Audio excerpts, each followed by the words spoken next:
regards Mubarak? Much more substantial. I think this is signaling that Egypt is breaking with the past in a dramatic way. The unrests are suddenly becoming a revolution where the calls for justice and accountability and transparency over what happened and responsibility for the individuals who've appropriated assets or made the wrong decisions. This is Egypt that resembles what happened following Abdel Nasser's coup in the early 1950s, where it started to slowly but gradually and consistently break with the past at every level. This is quite significant. Will there be those who say it's going to reopen too many old wounds to put this old man before a court? There will be those, but I'm afraid that this act of accountability and responsibility that's being exercised now is viewed by a lot of Egyptians as being a minimum. The first step. There will be calls for many other people, businessmen, politicians, security personnel, to be held responsible. The manner in which Egypt conducts this act of accountability and transparency matters very much. The sooner, the faster, the more fairer it is perceived, the more the revolution could in fact tackle the other bigger questions of social justice, economic opportunity, the relationship between the people and the state, between the business sector and the government sector. But we're really witnessing a revolution in the making right now, as opposed to just the removal of a dictator. I want to ask you, because that news about Egypt came in round about an hour ago, but of course we've been following, headlining here, mostly with Libya on AlJazeera. When you take a look at developments of the last 24 hours, do you see anything significant, or are we in effectively a holding pattern right now? We are in a holding pattern. I think events outside, the loss of legitimacy, the consensus emerging within the world community, both at the Security Council, Human Rights Council, and statements by world leaders seem to be happening at a much faster pace than change inside of Libya. I'm worried that the change inside of Libya is going to be proceeding very slowly now with the standoff, Gaddafi arming forces around the cities that fell to the opposition, perhaps trying to retake them, city of Benghazi and other parts of the east, further consolidation. This creates the possibility that if this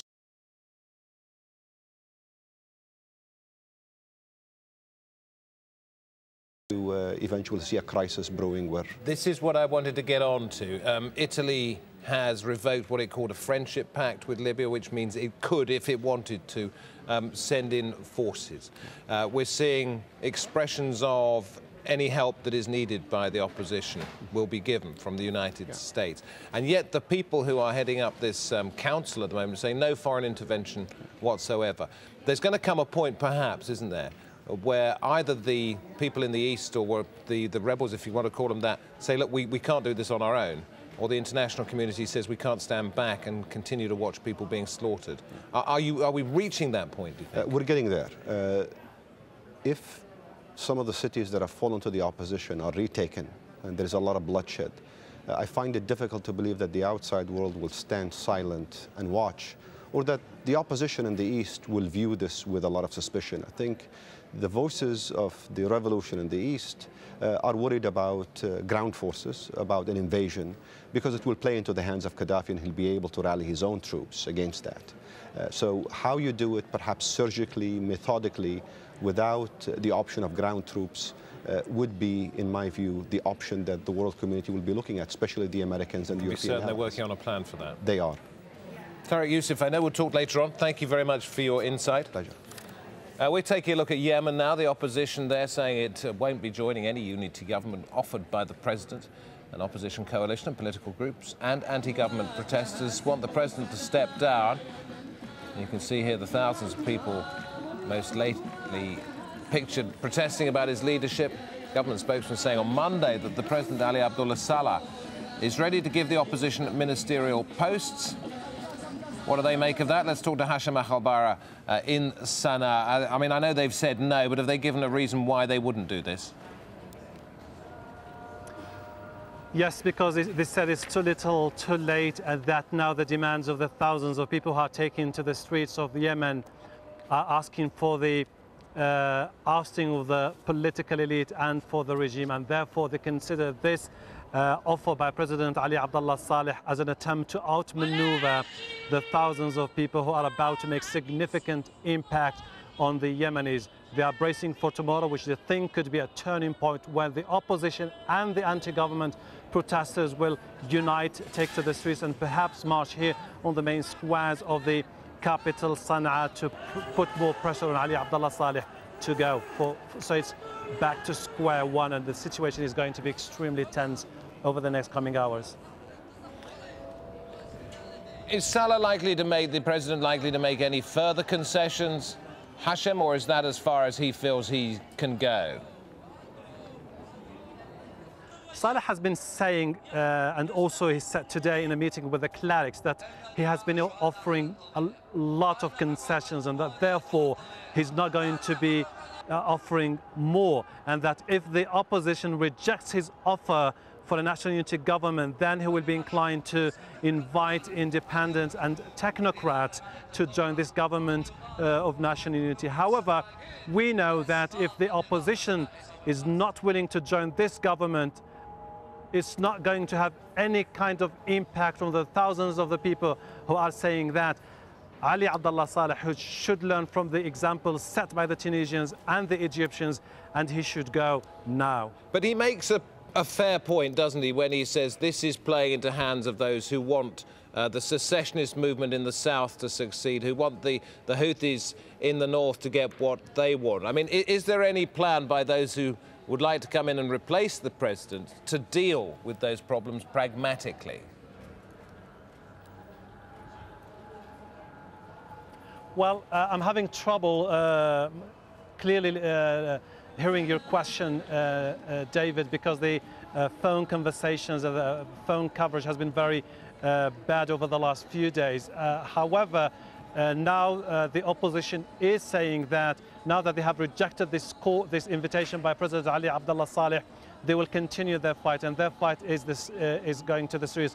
Ali Abdullah Saleh considered any attempt to topple his government by taking to the streets illegitimate. This is why he said yesterday that he gave orders to security forces to act in self-defense, using live ammunition if they feel like they're going to be attacked, or if the government buildings are going to be attacked by the protesters. So we're bracing for what could be an extremely delicate scenario as of the next coming hours. If there are no final last-ditch efforts to bring about the opposition to negotiate a new deal within the next coming hours with President Ali Abdullah Saleh, Yemen by tomorrow could have entered that tipping point, the point of no return. Hashem, thank you very much. Hashem Akhabara in Yemen. It's not just Yemen we've been covering in the last 24 hours. Next door we have had Oman, then we've got events in Bahrain, and then you move back across into North Africa, Egypt today, Libya, and it all began, it appears, in Tunisia. And it's back there that we're going. On this occasion, another change of leadership in that country. The former government minister, AlJazeera Qaed al-Sebsi, is the country's new prime minister. Mohamed Ghannouchi resigned as interim prime minister on Sunday, following a rise in the unrest there. Another name, though, is it going to satisfy protesters? That's the question being asked, and Nadim Baba tries to answer it. A surprise announcement as Tunisia's interim president names a new prime minister. At this critical moment, in order to maintain our national interest and to ensure that the state is up and running with all its institutions, I requested Mr. Baja Qaed Sibsi to assume the office of Prime Minister, and he thankfully accepted this responsibility. AlJazeera Qaed al-Sebsi is 84 and a former foreign minister. He served under Tunisia's post-independence leader Habib Bourguiba and under President Zine al-Abidine Ben Ali. His appointment came hours after interim Premier Mohamed Ghannouchi unexpectedly stepped down. I am not prepared to be the person who takes decisions which result in the loss of life. The move comes at a tense time for Tunisia. Sunday saw new clashes between protesters and security forces in Tunis. Several people have reportedly been killed on the streets of the capital since Friday. Mohamed Ghannouchi took over as premier on the 14th of January after President Ben Ali fled to Saudi Arabia following weeks of protests. Critics say that since the Jasmine Revolution, there's not been real reform, and Ghannouchi's replacement is unlikely to change that. he's out of touch, he's out of time, he's belonging other generation. What the Tunisian youth need today, who someone will be able to represent them, who someone will be able to respond to their legitimate demands. Mohamed Ghannouchi has repeated the government's pledge to hold elections by mid-July. But almost 200 people have been arrested over the weekend. It's not clear how far the new Prime Minister can quell the anger on the streets. Nadeem Barber, Al Jazeera. And now to Jordan. Opposition leaders there continuing to demand greater pace of reform in that country, despite the promise of new laws this year from the Prime Minister of Jordan. Meanwhile, supporters of King Abdullah got together in the capital Amman on Sunday, at least 5,000 showing their allegiance to the royal family. The loyalist rally coming after opposition protests that have been held on 8 consecutive Fridays. Now, these are the Oman protests. The demonstrators there blocking roads to the country's main export port. And a supermarket was burning after being looted on Monday, according to people in the area. The government's pledged more jobs and unemployment benefits in response to protests.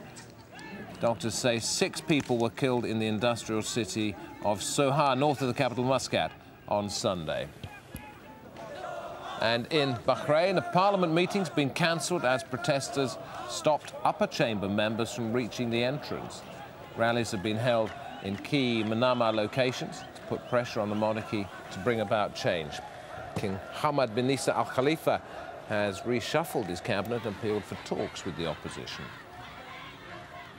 An Iraqi court has sentenced a former British security officer to 20 years in jail for killing 2 contractors. Danny Fitzsimmons is the first Westerner to be convicted by an Iraqi court since the 2003 invasion. He was found guilty of murdering 2 of his colleagues in 2009. The 30-year-old said he acted in self-defense. Jane Araf reports from Baghdad. It's a fascinating case because you have to look a bit at the circumstances, and part of the reason why the court here decided that they would be somewhat lenient, if you will, was that he has a troubled background. This is a former British paratrooper who was about to stand trial for assault, had a rather troubled background when he came as a security contractor to work for the armor group in Baghdad. Days after he arrived, he got into a drunken brawl and shot 2 of his co-workers and wounded an Iraqi. Given that, it's very difficult to make the defense that he was completely innocent. Now, the wider picture of this is the first trial of a Westerner and the first trial of a security contractor in an Iraqi court since Iraq gained sovereignty. And it's a bit of a test, if you will, as to how Iraqi courts will treat these people.